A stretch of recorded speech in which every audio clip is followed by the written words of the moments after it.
what is going to be the sign of your second coming, and what is going to be the signs of the end of the age? So 3 questions there asked. And Jesus' first response has always intrigued me. And I heard you talk about this recently.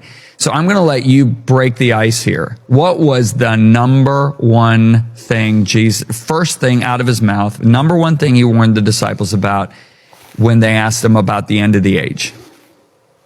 Well, in Matthew 24, verse 3, they were sitting on the Mount of Olives, and they said, Lord, when will these things be? What will be the sign of thy coming? And the word what in Greek is the little word t. It describes something very minute, very minuscule. It means they were saying, Lord, we don't want a fuzzy answer. We want you to tell us precisely, exactly what will be the sign of your coming and of the end of the age. And it's interesting that they came to Jesus privately.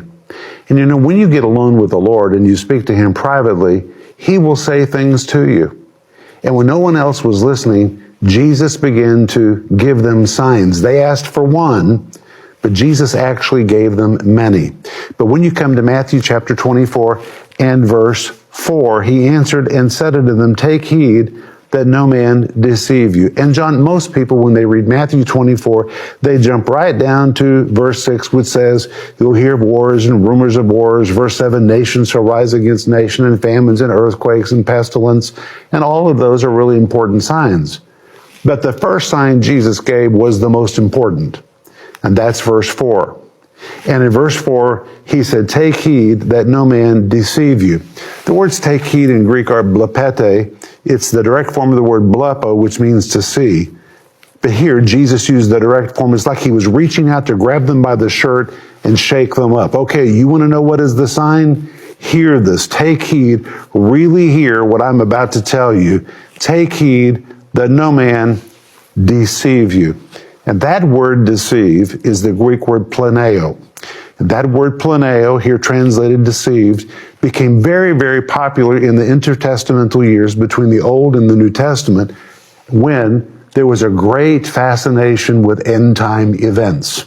And the rabbis at that time, just like Jesus said here, began to prophesy in the very end of the age. You'll know when you've come to the end of the age because spirits of delusion will be released in the earth to cause a worldwide deception. And basically now Jesus says the same thing in this verse. And this word deceive, the Greek word planeo, was a word which described primarily a moral wandering. But it was a person, a people, or a nation who one time walked on a very solid, traditional, well-worn path, but now for some reason they've elected to leave that path and to take another path that leads along a very dangerous, treacherous cliff. It is the most dangerous path they could take, but they have deliberately wandered from a moral path. And the same word deceive was used in an agricultural sense to describe an animal that got so lost it couldn't find its way back home. So when you carry all this into the verse, Jesus was saying, you'll know you've come to the end of the age when society as a whole has made a decision to veer from what it once believed, to leave a very traditional, solid moral path, and begin to go a new direction. And of course, today we have progressives, and they're declaring that they're paving the way for a new world and a new kind of thinking, and they're taking this new moral path, which is absolutely treacherous. And if you look at what's taken place in society, you kind of wonder, has society lost its way so badly that it will never be able to find its way back home?